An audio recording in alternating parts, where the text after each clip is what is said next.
Good morning and welcome to How Do I with Quality Sewing and Vacuum. This morning we're going to be turning trash into treasures. How fun is that?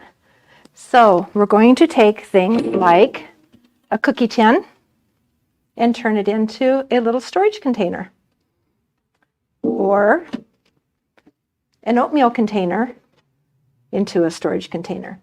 So let's get started. First thing we're going to do is take our tin. I'm going to set the lid aside, and I am going to measure the height of the tin, which is about 2 1/4 inches.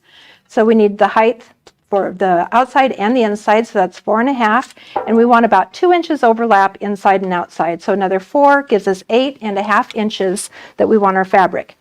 We're also going to measure around the tin, so come all the way around, and it's right about 24 inches. We want about an inch extra, so I'm going to cut my fabric at 25 inches. I've already done that. We all know how to cut fabric. So I've got my piece of fabric all ready to go. And today I'm working on my OASD Grippy Grid. It's a silicone mat. It's going to keep things from shifting and sliding. It's also, when I'm all finished, I can just wipe it off and I'm ready for my next project. So I am going to take my Mod Podge and I'm going to pour some onto a paper plate.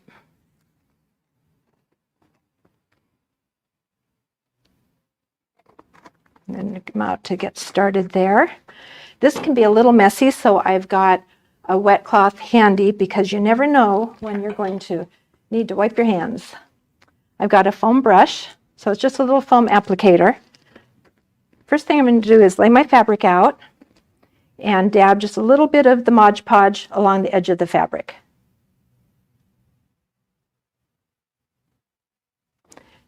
Get a nice little layer all the way to the edge here.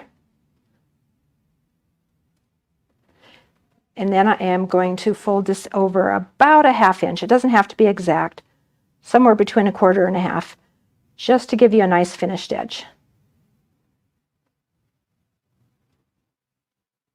Then I'm going to take my can or my tin, whatever I'm working on. I'm going to start on the other side, the raw edge, because that's going to be underneath. I'm going to put about 2 inches to the base, and then I am going to hold it there with a Wonder Clip. I'm just going to clip this right on here to hold the fabric in place while I start using the Mod Podge. From there, I'm going to tip it back a little bit, and I'm going to coat the tin. I'm going to go about 1/3 to 1/4 of the way around. Just a nice layer. And then I'm going to put my fabric in place. I glue it in place. Once I've got to the end of where I had the glue, I just go a little more. So I'm going to go all the way around. Again, about 1/4 to 1/3 at a time.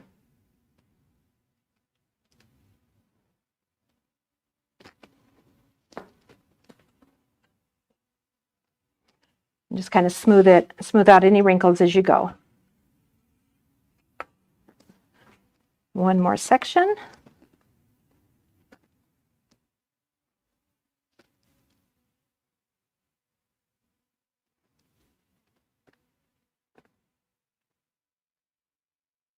There we go. And that last little bit.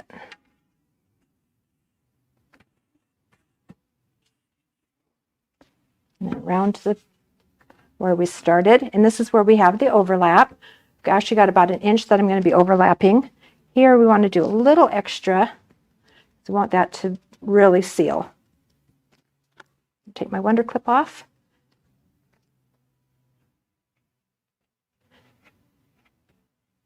And then one more smooth all the way around, just to make sure it's nice and flat. Got a little wrinkle there, so I'm going to lift it up, work that out.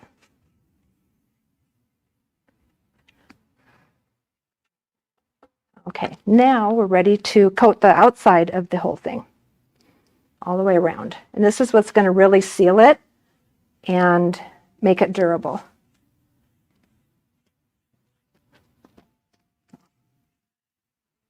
I don't know if you could tell when I was going around, there's a little ridge here where the lid goes, and I didn't seal that underneath real well, but I want to make sure that when I'm going here that I give it a nice coat to seal it up. The Mod Podge I'm using is a matte finish, so it's not going to be super shiny. It just gives a nice durable coating so that your projects or your little storage bins will hold up. Just about around. Typically, I do 2 to 4 coats, depending on what the storage unit or little storage bin is going to be used for. Last little section.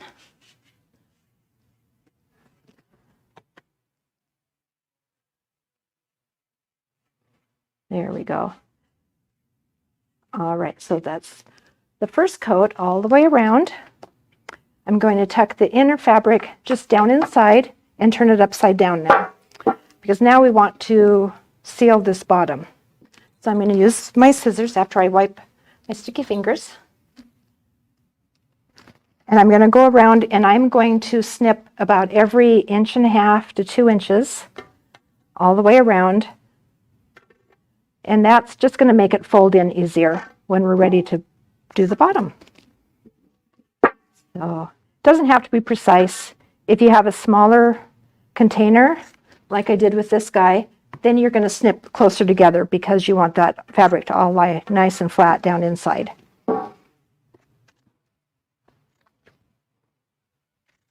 So almost around. A couple more snips.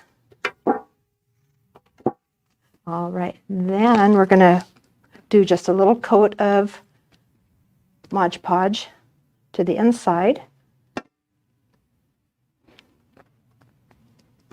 About half of the width of it. So I did just like a little circumference. I think you can see that. And then I'm going to start just tucking these around.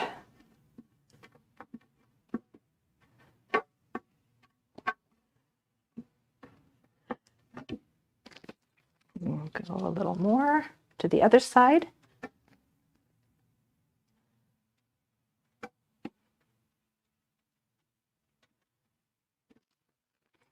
Fold the rest of those in.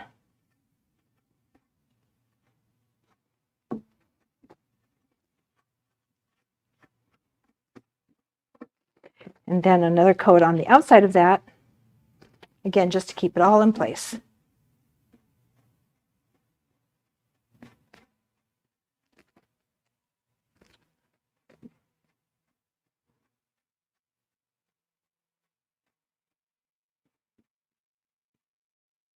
All right, and then you're going to set that aside and let that dry. While we're waiting for that to dry, I'm going to pull this one over. So this one, you can see how the bottom is all nice and smooth. So we've got a couple of things we can do on this.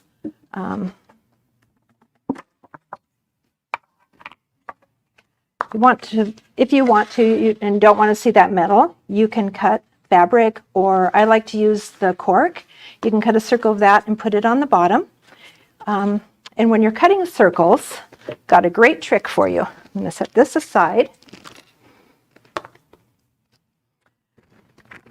So many of you probably have the 5-in-1 theme guides from Clover. These are great for making circles. I bet a lot of you didn't know that. So I'm just going to do it on a piece of paper so it's easier to see. I'm going to lay my paper down and take my seam guide.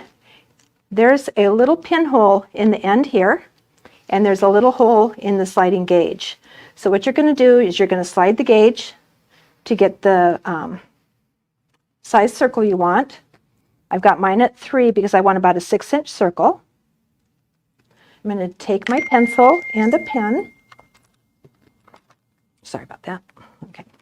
And I'm going to put this in the middle of my paper.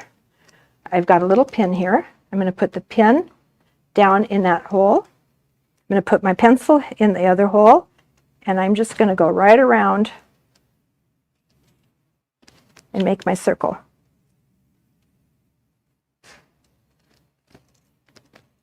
And then you can cut that out. See how great that is? A perfect circle every time. So that's how I've measured these. I've got two sizes of circles already cut out of my cork. This one is for the bottom, so it's going to fit right on the inside center of this.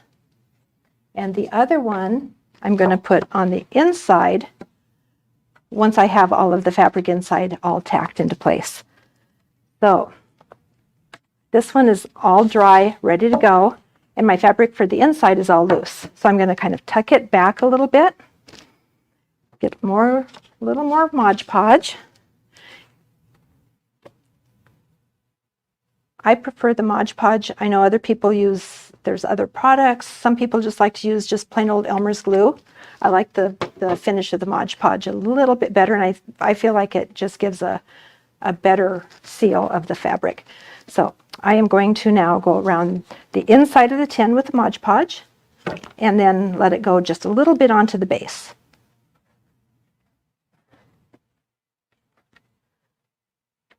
This time, because I'm working on the inside, I'm going to go all the way around the entire thing, because otherwise it'll be a little hard to get under my fabric.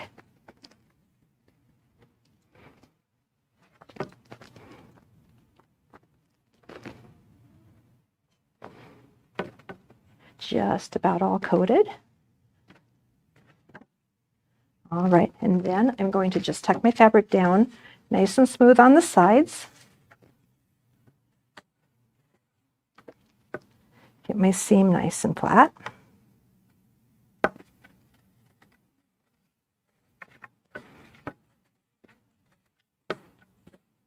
I've got a couple of tools here that help keep everything flat. One of them, again, a great sewing item, the Clover Roll and Press, but it works great for things like this too. So I'm just going to use this and just roll around to make sure that that's nice and firm down inside there. All the way around.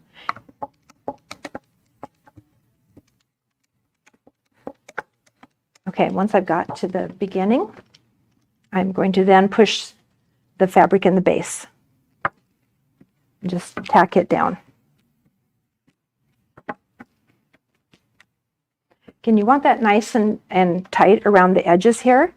So I'm going to use, this is a crystal point turner that I have, and I'm just going to use that to kind of push that down in the edges here. Once I've got that all nice and firmed up, I will then coat the outside of the fabric.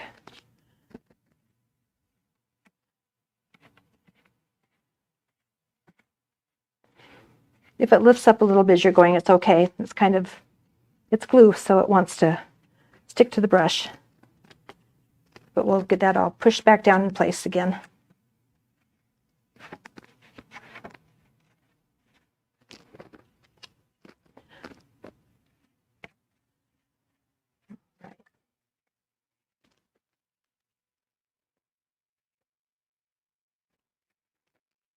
Almost all coated.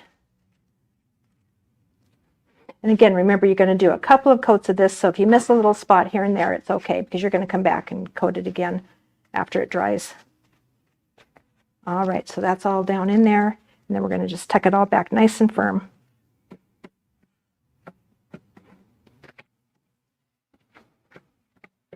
Okay, once that's all tucked in, I'm going to take my larger piece of cork, lay it on the inside, and push that all down.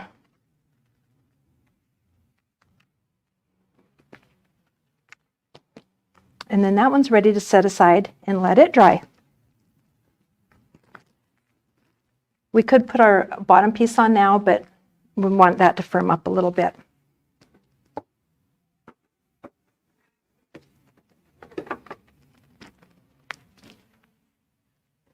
All right. And come back to this one, and you can see how already, just in those few minutes, how this is starting to dry. So whether you have leftover cookie tins, something as simple as an oatmeal box or even a Pringles can. You can make any kind of little storage container. Without the lid, you can make a little trash can. There's lots of options. On the cookie tin, I don't know if the camera can see this. I think it's easier to see on the inside. See how that's raised? Even after I painted it, oh, that's what I almost forgot, painting.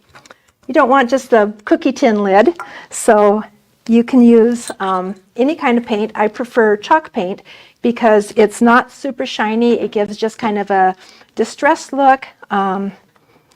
But once I had the cookie tin all painted, I realized you could still see the little cookies. You could still see the name of the company. I really didn't want that on my container.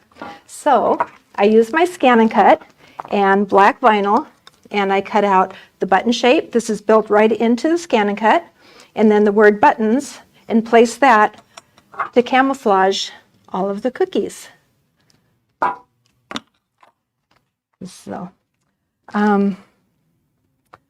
I think I've told you everything I had for this morning. So have fun. Think outside the box. We've got lots of great fabric, lots of ideas. You can coordinate for a favorite color for a person if you want to use this as a container for a gift or home deck. You can make all kinds of fun things. So use your imagination and see what you can create.